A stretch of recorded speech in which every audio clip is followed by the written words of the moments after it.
রসুল যেখানে গেছে রসুলের পিছনে পিছনে কোরআন শরীফ গেছে। আল্লাহ নবী মক্কা থেকে মদিনা শরীফে কোরআন আমার রাসূলুল্লাহর পিছনে পিছনে মদিনা শরীফে আল্লাহ নবী রিয়াজুল জান্নাহ কোরআন রিয়াজুল জান্নাহ আল্লাহ নবী মসজিদে কুবায় কোরআন মসজিদে কুবায় আল্লাহ নবী মসজিদে কিবলাতাইনে কোরআন মসজিদে কিবলাতাইনে আল্লাহ নবী মসজিদে গামামায় কোরআন মসজিদে গামামায় আল্লাহ নবী ওহদের ময়দানে ওহদের পাহাড়ের উপরে কোরআন ওহদের পাহাড়ে আল্লাহ নবী খায়বারে খন্দকের বদরে আল্লাহ কোরআন আল্লাহ নবীর পিছনে পিছনে খায়বার বদরে খন্দকে জোরে বলুন সুবহানাল্লাহ। অন্য নবীরা কিতাবের পিছনে ছুটেছে আর কোরআন রাসূলুল্লাহর পিছনে ছুটেছে। সুবহানাল্লাহ বলেন। এই তৌরাত কিতাব কত বড় জানেন? তৌরাত যে কিতাবটা বহন করতে 70টা উট লাগতো। জোরে বলুন সুবহানাল্লাহ। ও আমার সোনা মানিকেরা জওয়ানেরা তাফসীরের কিতাবে আছে বাবা আল্লাহ পাকের ওলি বান্দা বর্ণনা করেন আল্লাহ পাক তৌরাত শরীফকে এত বড় নিয়ামত করেছেন এত বড় কিতাব ওই তৌরাতের ভিতরে যা আছে কোন মানুষ যদি তৌরাত শরীফ খতম করে ফেলে যত সওয়াব হবে আল্লাহ পাক 30 পারা কোরআনের ভিতরে একটা সূরা আল্লাহ নাযিল করেছেন ওই সূরাটার নাম হলো সূরাতুল জুমআ। সূরা জুমআ বলে একটা সূরা আছে। আল্লাহ নবী বলেছেন যদি কেউ সূরা জুমার 3টি আয়াত তেলাওয়াত করে আল্লাহ পাক ওই ব্যক্তির নামে আমলে তওরাত খতম করলে যে সওয়াব হয় ওই সওয়াব আল্লাহ লিখে দেয়। শুধু সূরা জুমার 3টে আয়াত আর পুরো তওরাত যে কিতাবটা বহন করতে 70টা উট লাগে। যদি বলুন সুবহানাল্লাহ।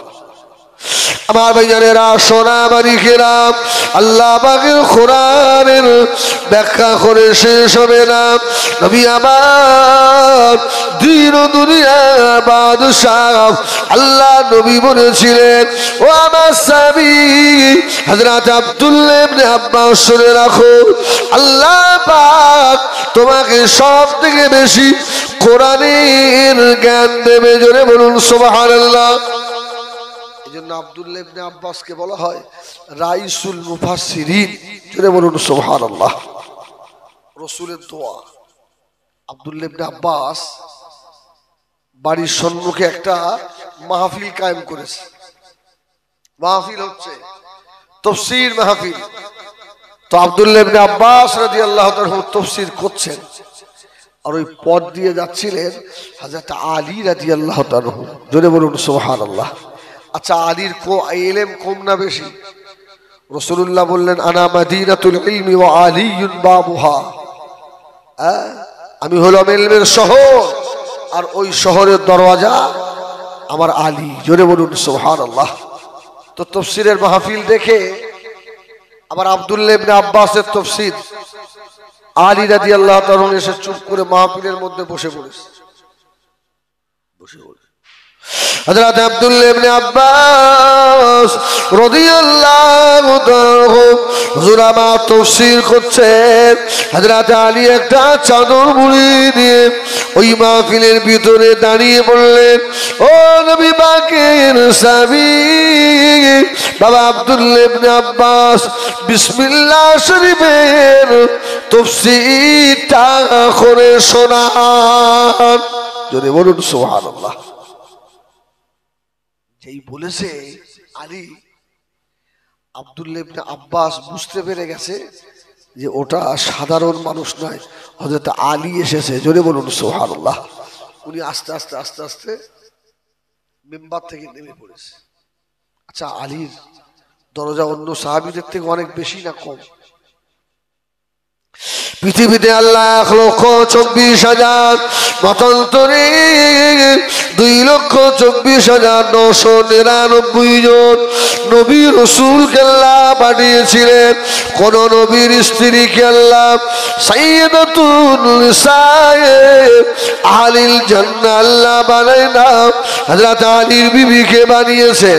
হযরত আলীর খদিজার টুকরাকে আল্লাহ সাইয়্যিদা শাবাবে আহলিল জান্নাহ করেছে। জোরে বলুন সুবহানাল্লাহ। হযরত আলীকে আল্লাহ পাক করেছিলেন। হযরত আলী বললেন, ও নবী পাকের স্বামী ভাই আব্দুল্লাহ ইবনে আব্বাস, বিসমিল্লাহ শরীফের তাফসীরটা করুন। একটু শোনা। আব্দুল্লাহ ইবনে আব্বাস বলছে, ভাই আলী, আমি আপনাকে চিনতে পেরে গেছি। জোরে বলুন সুবহানাল্লাহ। নেমে এসো। এই আব্দুল্লাহ ইবনে আব্বাস বললেন, আমি আর তাফসীর করব না, এবার তাফসীর করবে হযরত আলী। জোরে বলুন সুবহানাল্লাহ। শেরে খোদা আলী রাদিয়াল্লাহু তাআলা হুজুর আবার আস্তে আস্তে মেম্বারে উঠে পড়লেন।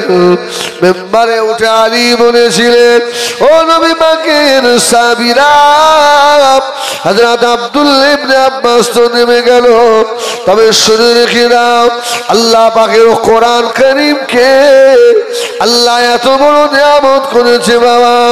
ও নবী পাকের সাহাবীরা, বিসমিল্লাহ শরীফে যা আল্লাহ রেখেছে 30 পারা কোরআনের ভিতরে তাই রয়েছে। জোরে বলুন সুবহানাল্লাহ। আলী তাফসীর করছে যে বিসমিল্লাহ শরীফে যা আছে 30 পারা কোরআনে তাই আছে। জোরে বলবেন না সুবহানাল্লাহ। হযরত আলী আরো বললেন, এ নবী পাকের সাহাবীরা শুনে রাখো, শুধু বিসমিল্লাহ নয়, বাও করে যাচ্ছে আল্লাহ 30 পারা কোরআনে তাই দিয়েছে। বলুন সুবহানাল্লাহ। হযরত আলী বললেন, এখানেই শেষ নয়, ওই যে বা অক্ষরের নিচে যে একটা নোক্তা আছে, ওই নোক্তার ভিতরে যা আছে আল্লাহ 30 পারা কোরআনের ভিতরে তাই আছে। যদি বলুন সুবহানাল্লাহ। এত বড় একটা কিতাব আল্লাহ, নাহনু নাযালনা যিকরা ওয়া ইন্না লাহু লাহাফিজুন, আল্লাহ বলছেন নিশ্চয়ই আমি আল্লাহ নাজিল করেছি, আর এর হেফাজতের দায়িত্ব আল্লাহর হাতে না মানুষের হাতে? আল্লাহর হাতে। এই মাদ্রাসায় অনেক হাফেজে কোরআন ছেলেরা আছে না নেই? শিক্ষক হাফেজ সাহেবরা আছে না? আরে আমি নিজেও তো একটা হাফেজ সাহেব। সুবহানাল্লাহ বলেন। আরে একটা কবিতা, 2-5টা কবিতা মুখস্থ করবে, 2-5 বছর পরে সব হারিয়ে যাবে। কিন্তু কোন একটা হাফেজে কোরআনের যদি আপনি ওর সিনাটাকে ফেড়ে ফেলেন, একটা জের জবর নোক্তা খুঁজে পাওয়া যাবে। আল্লাহ এত বড়, আল্লাহ সাহায্য না হলে যে এক জায়গায় বসে 30 পারা শোনানো কি মুখের কথা? আমি যখন ফুরফুরা শরীফে ছোট হুজুর পীর কেবলার মাদ্রাসায় আমি ওখানে এক বৈঠক করেছি, তো আমার ওস্তাদ ছিলেন হাফেজ আব্দুল হাকিম সাহেব, খুব জবরদস্ত আলেম। 4 পারায় একটা ছাপা আছে আপনার, খুব মুসাবার আয়াত, ইউসিকুমুল্লাহ। এখন আওলাদাইন আর ইউলাদাইন ভর্তি, আমার একটু উল্টো পাল্টা হয়ে গেছে। আমাকে ডেকে বলছে, হেজবুল্লাহ এদিকে এসো। বলছে, শোনো, কেউ যদি মনে করে 7 সমুদ্র 7 পার হব, হয়তো হওয়া সম্ভব হতে পারে, কিন্তু আল্লাহর কোরআন, আল্লাহ পাকের দয়া ছাড়া পার হওয়া যাবে না। জোরে বলুন সুবহানাল্লাহ। যাকে আল্লাহ ভালোবেসে দেবেন ওই পাবেন, এছাড়া কোরআনটা অত সহজ জিনিস নয়। আর সবার দিলের ভিতরে এই কোরআন থাকেও না। অনেক হাফেজ সাহেব আছে দেখবেন, হাফেজ হয়েছে কিন্তু কোরআন নেই, তারাবি পড়াতে পারে না, আছে না নেই? বহু হাফেজের ঘুরে বেড়াচ্ছে।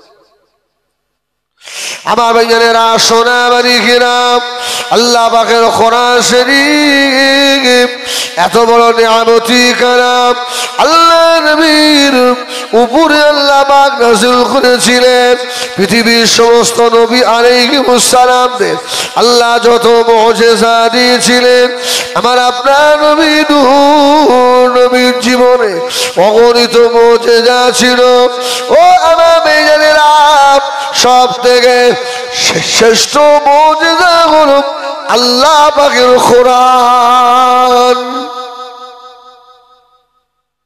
যে ব্যক্তি কোরআন জানে না আল্লাহ দরবারে ওর 5 পয়সাও দাম নেই সব থেকে উত্তম ব্যক্তি ওই ব্যক্তি যে কোরআন জানে জোরে বলুন সুবহানাল্লাহ আমার ভাইজানেরা সোনা মারিকেরা শুধু তাই নয় আল্লাহ পাকের কোরআন এত বড় নিয়ামতি কালাম আল্লাহ রাসূলের জামানা নবী আমার ইন্তেকাল হয়ে গেলেন হযরত আলী রাদিয়াল্লাহু তাআলা আনহু তখন হায়াতে রয়েছে এই মক্কা শরীফে একটা ছেলে ছিল ওই ছেলেটার নাম হলো কবি ফারাজদাক খুব বড় কবি ভালো কবিতা আবৃত্তি করতে পারতো এখন আমাদের সমাজে কিছু ছেলে আছে ভালো গান গাইতে পারে আছে না ভালো নাতে রসুল পড়তে পারে যে ছেলেটা ভালো নাতে রসুল পড়ে রাস্তা দিয়ে গেলে দেখবেন মাচায় কিছু ছেলে বসে আছে ডাকছে এই একটা নাচ শোনা না তোর নাচ খুব ভালো লাগে একটা গান শোনা হয় না কবি ফারাজদাক বিখ্যাত একজন কবি তো কবি ফারাজদাকের বাপ কবি ফারাজদাকের হাত ধরে হযরত আলীর দরবারে নিয়ে গেছে জোরে বলুন সুবহানাল্লাহ গিয়ে বলছে হুজুর আমার ছেলেটা খুব ভালো কবিতা পড়তে পারে কি পড়তে পারে কবিতা হযরত আলী শুনে মনটা খারাপ হয়ে গেল ফারাজদাকের বাপ জিজ্ঞাসা করেছিল ও হযরত আলী আপনার মনটা কেন খারাপ হয়ে গেল হযরত আলী বলেছিলেন এ ফারাজদাকের বাপ আমি বড় খুশি হতাম যদি তুমি এসে আমাকে বলতে ও হযরত আলী আমার ছেলেটা আল্লাহ পাকের ভালো কোরআন পড়তে পারে তাহলে আমি খুশি হতাম তুমি আমাকে শোনালে আমার ছেলেটা ভালো কবিতা পড়তে পারে এই কথা শুনে আমি আলী তোমার উপরে খুশি নই ফারাজদাক জ্ঞানী ছেলে চিন্তা করলেন ইস রসুলের এমন বড় একজন দলের সাহাবা যিনি আশারাই মুবাশশারার ভিতরে একজন তিনি আমার কবিতা ভালোবাসলেন না আর আমাকে বললেন যদি এসে বলতেন যে আমার ছেলেটা কোরআন পড়তে পারে তাহলে আমি খুশি হতাম সুবহানাল্লাহ বলেন ফারাজদাকের বাপ ফারাজদাককে নিয়ে বাড়ি চলে গেল আমার ভাইজানেরা ফারাজদাক বাড়িতে চলে গিয়ে তালার শিকল নিল শিকল নিয়ে নিজের পায়ে শিকল বেঁধে খুঁটির সঙ্গে বেঁধে ফেললো আর নিয়ত করে ফেললো আল্লাহ যতদিন হাফেজে কোরআন না হব আল্লাহ ততদিন ইস্তেঞ্জা ওযু নামাজ ছাড়া এই শিকল আর খুলবো না আল্লাহ হযরত আলীকে গিয়ে আল্লাহ পাক তোমার কোরআন গিয়ে শোনাবো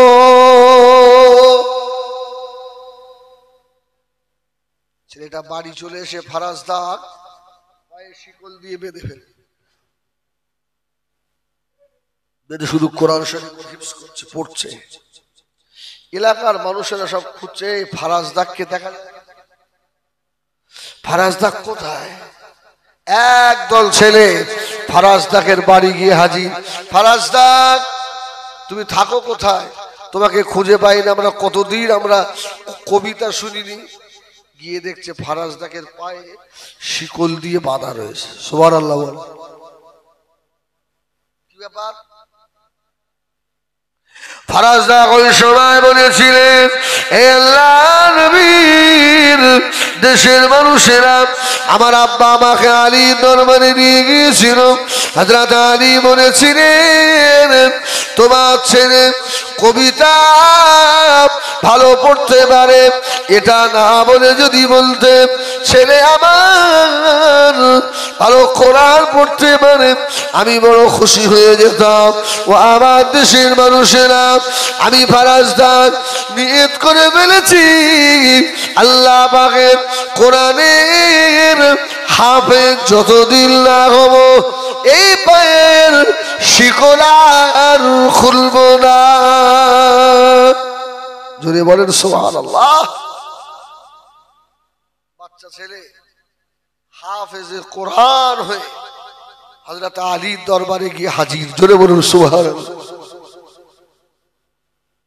আমার ভাইরা, এই জন্য বাচ্চাদেরকে ইংলিশ শেখান, অঙ্ক শেখান, ভূগোল, বিজ্ঞান, ইতিহাস সব শেখান, কিন্তু সব থেকে মূল হলো বাচ্চাটাকে আগে আল্লাহর কোরআনটা হাতে তুলে দেন। জোরে বলুন সুবহানাল্লাহ, যেটা আপনার আখিরাতের পুঁজি হবে।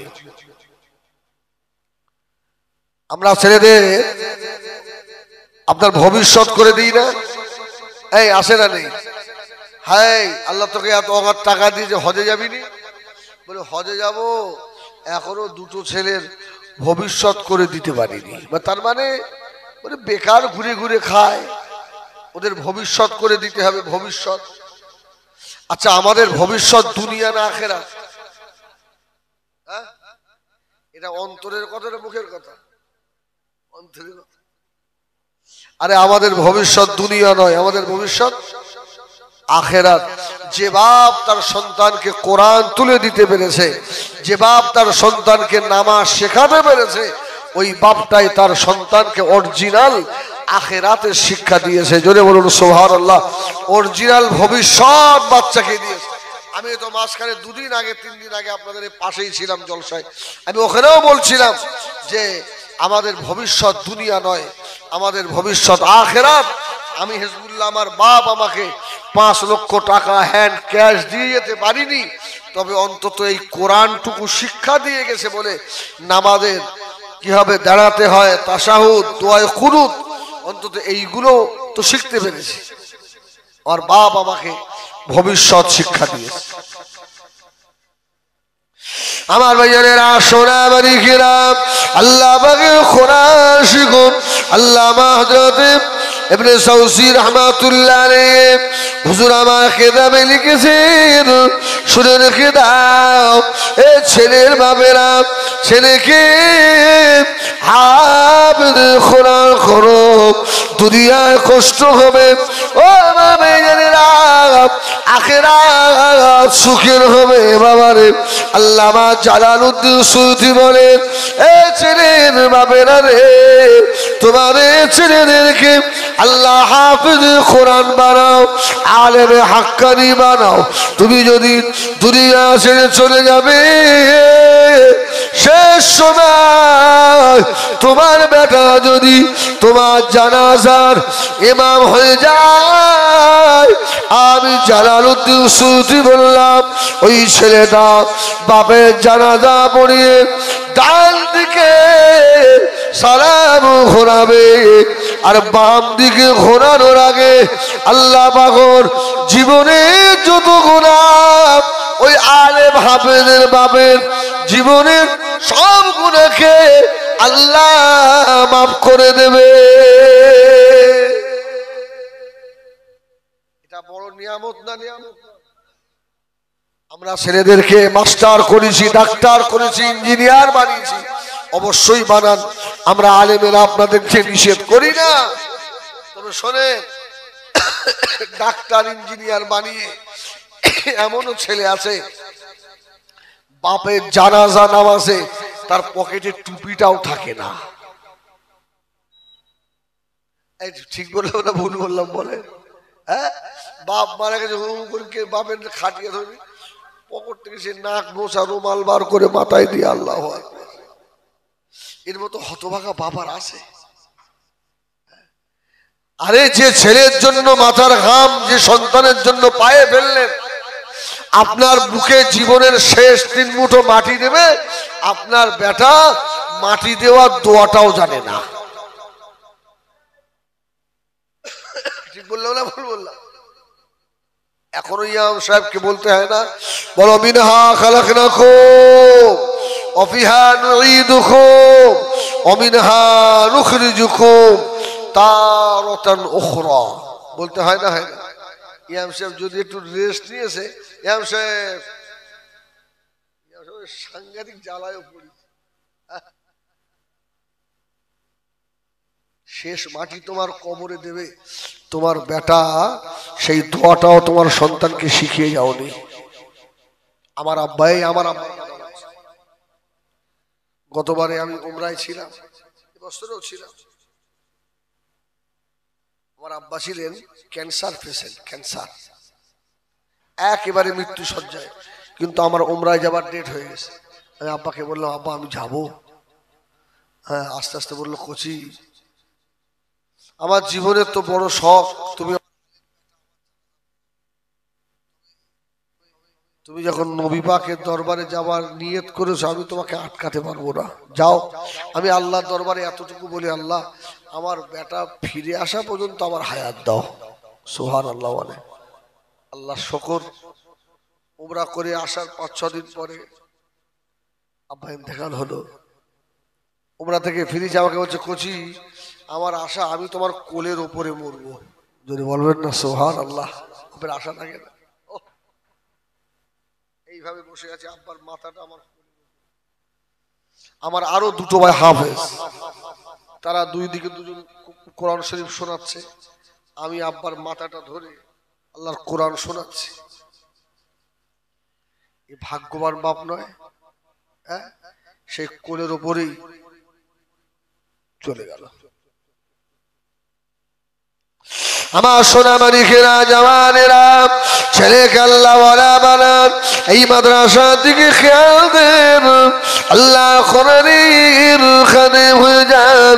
নবী আমার তিন দুনিয়ার বাদশাহ হাবিবুল্লাহকে, জনাবে মুহাম্মদুর রাসূলুল্লাহ সাল্লাল্লাহু আলাইহি ওয়াসাল্লাম নবী আমার সাহাবীদের বলেছিলেন, ও আমার সাহাবীরা, আমি রাসূলুল্লাহ আমার আম্মা জান হযরত আমিনা রাদিয়াল্লাহু তাআলা আনহার হুজরায় বসে আছি। আমার সাহাবীরা, কে আছো বাবা? আমি রাসূলুল্লাহকে আল্লাহ পাকের কোরআন শোনাবে বাবা। সাহাবীদের বললেন, বাবা রাসূলুল্লাহ 4 জন সাহাবী ছিলেন, কারি সাহেব, যদি বলুন সুবহানাল্লাহ। 4 জন কারি সাহেব সাহাবী। এখন কারি সাহেবদের তেলাওয়াত ভালো লাগে না খারাপ লাগে? ভালো লাগে না? ওই 4 জন কারির ভিতরে একজন কারি ছিলেন আব্দুল্লাহ ইবনে মাসউদ, যদি বলুন সুবহানাল্লাহ। রাসূল বললেন, সাহাবীরা কে কে আল্লাহর কোরআন শোনাবে বলো, হাত তোলো দেখি। কোন সাহাবী হাত তোলে না, সব হাত নামিয়ে বসে আছে। আল্লাহ নবী খলিজার টুকরা সাহাবী, হালকা পাতলা দুর্বল দুবুলু সাহাবী হযরত আব্দুল্লাহ ইবনে মাসউদ রাদিয়াল্লাহু তাআলা আনহু রাসূলুল্লাহ দরবারে দুটো হাত তুলে নিয়েছে, জোরে বলুন সুবহানাল্লাহ। ইয়া রাসূলুল্লাহ, আমি কোরআন শোনাবো, আমি শোনাবো। আমার দুই বলছে, হাত নামাও। আরে তুমি যে কাবায় গিয়ে আল্লাহর কোরআন তেলাওয়াত করবে, তোমার যে শরীরের কন্ডিশন, যদি আবু জেহেল শয়তান এসে একটা চড় মারে তোমার শেষ। রাসূলুল্লাহ চিন্তা করছেন, যদি একটা ভালো সাহাবী, হিষ্টপুষ্ট সাহাবী যদি হাত তোলে। নবী আমার তিন দুনিয়ার বাদশাহ হাবিবুল্লাহ জনাবে মুহাম্মদুর রাসূলুল্লাহ সাল্লাল্লাহু আলাইহি ওয়াসাল্লাম নবী আমার আবার বললেন, ও আমার সাহাবীরা, কে আছো বাবা? আমি রাসূলুল্লাহকে আল্লাহ কোরআন শোনাবে বাবা। কোন সাহাবী হাত তোলে না। আল্লাহ নবীর ওই দুর্বল সাহাবী হযরত আব্দুল্লাহ ইবনে আব্বাস, হযরত আব্দুল্লাহ ইবনে মাসউদ আবার হাত তুলেছে। জোরে বলুন সুবহানাল্লাহ। নবী গো আমি শোনাবো। রাসূলুল্লাহ বলে হাত নাও। রাসূল আবার বললেন বাবা কাবা শরীফের পাশে কে কোরআন শোনাবে? আরো 3 বার বললেন। 3 বারের মাথায়ও আব্দুল্লাহ ইবনে মাসউদ হাত তুলেছে। জোরে বলুন সুবহানাল্লাহ। আর রাসূল বলছে সব যাও যাও আমাকে একটু কোরআন শোনাও। আল্লাহ নবী খদিজা সে আসবি হযরত আব্দুল্লাহ ইবনে মাসউদ রাদিয়াল্লাহু তাআলা টুক টুক করে আল্লাহ পাকের কাবা শরীফে বসে আল্লাহ পাকের কোরআন শরীফের সূরা রহমান তেলাওয়াত করছে। আব্দুল্লাহ ইবনে মাসউদের কণ্ঠ আল্লাহ ভালো দিয়েছিলেন। হুজুর আমার তেলাওয়াত করছেন বিসমিল্লাহির রহমানির রহিম। শুরু হয়ে গেছে। আর রহমান আল্লামাল কুরআন খলাকাল ইনসান আল্লামাহুল বায়ান। সুবহানাল্লাহ। সুন্দর তেলাওয়াত আব্দুল্লাহ ইবনে মাসউদ করছে আর শয়তান আবু জাহাল দূর থেকে শুনে ফেলেছে। এই কাবা শরীফে কিসের শব্দ হয় রে? গিয়ে দেখ তো। আমার রাসূল মা আমিনার ঘর থেকে বসে বসে সব দেখছেন। জোরে বলুন সুবহানাল্লাহ। কি আওয়াজ হয় দেখতো। একজন গিয়ে বলল আব্দুল্লাহ ইবনে মাসউদ মুহাম্মাদের সঙ্গীটা কোরআন পড়ছে। কোরআন ওয়ামা বেজেরা সোনা বানিকেরা বেঈমান শয়তান আবু জাল সহ্য করতে পারল না। আস্তে আস্তে এসে আল্লাহ নবীর গরিব সাহাবী, আল্লাহ নবীর একেবারে অসহায় সাহাবী, পাতলা দুবলো দুর্বল সাহাবী, কারি সাহেব সাহাবী হযরত আব্দুল্লাহ ইবনে মাসউদের কানে জোরে একটা চড় মেরে দিল। হযরত আব্দুল্লাহ ইবনে মাসউদ বলে চিল্লে উঠলেন। আল্লাহ নবী আম্মা জান আমিনার ঘর থেকে রাসূলুল্লাহ নূরের চোখে দেখছেন হযরত আব্দুল্লাহ ইবনে মাসউদ হাওমাও করে কেঁদে ফেলেছে। বাবা সাহাবীদের কান্না আল্লাহর নবী সহ্য করতে পারতেন না। ও আমার সাহাবীরা আমি রাসূলুল্লাহ আমার সন্তানদেরকে যতটা ভালোবাসি আমি রাসূলুল্লাহ আমার সাহাবীদেরকে তার থেকে বেশি ভালোবাসি। এত জোরে মেরেছে আব্দুল্লাহ ইবনে মাসউদের কানের পর্দা ফেটে গিয়ে গল গল গল গল করে রক্ত ঝরছে। আমার রাসূলের দুটো চোখ দিয়ে টপ টপ করে পানি পড়ছে। আল্লাহ আমার দুর্বল সাহাবীটাকে এত জোরে মারলো। আব্দুল্লাহ ইবনে মাসউদ কাবা থেকে উঠে আল্লাহ রাসূলের দিকে যাচ্ছেন আর পাশে যাচ্ছেন হযরত জিবরিল আমিন আলাইহিস সালাম। জোরে বলুন সুবহানাল্লাহ। জিবরাইল সালাম পাশে রয়েছে। ওয়ামা বেয়ারেরা সোনা বাড়িকেরা আল্লাহ নবী খদিজা সাহাবী হযরত আব্দুল্লাহ ইবনে মাসউদের চোখের পানি গড়িয়ে যায়, কানের পর্দা ফেটে গিয়ে ঝরঝর করে রক্ত ঝরে। আল্লাহ পাকের বড় ফেরেশতা হযরত জিবরিল আমিন আলাইহিস সালাম আব্দুল্লাহ ইবনে মাসউদের পাশে দাঁড়িয়ে দাঁড়িয়ে মুচকে মুচকে হাসে। আল্লাহ নবী বলেছিলেন ও বাজমা সালাম আমার কলিজার টুকরা সাহাবী, আমার দুর্বল সাহাবী, আমার আব্দুল্লাহ ইবনে মাসউদ, আমার কারি সাহেব সাহাবীটাকে আবু জাহেল এত জোরে মারলো। তুমি হাসছো। হযরত জিবরিল বলেছিলেন ইয়া রাসূলুল্লাহ ইয়া হাবিবাল্লাহ এর জবাব এখন দেব না।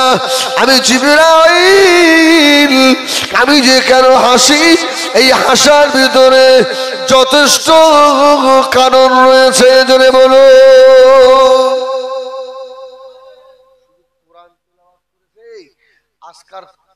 আজকাল কোরআন তেলাওয়াত করলে কেউ মারে? আরে কেউ মারে? আপনি ভাবেন না আপনাদের এই অনন্তপুর মাদ্রাসা এমনি হয়ে গেল। সাহাবীরা রক্তের দরিয়া সাঁতার দিয়ে আল্লাহর কোরআনকে বহন করে নিয়ে এসে আমাদের হাতে দিয়ে গিয়েছে। জোরে বলুন সুবহানাল্লাহ। আজকে সেই কোরআন আমার ঘরে এসে এই কোরআনের অপমান হয় না? হয় না? এই আল্লাহর কোরআন কাঁদে না? কাঁদে না? আপনি গিয়ে দেখেন, আপনাদের অনন্তপুর গ্রাম ঘুরে দেখেন, অনেক বাড়িতে আছে দেখবেন কোরআন সে তাকে তোলা আছে, হাত দিয়ে দেখেন 1 ইঞ্চি ময়লা ধুলাবাড়ি।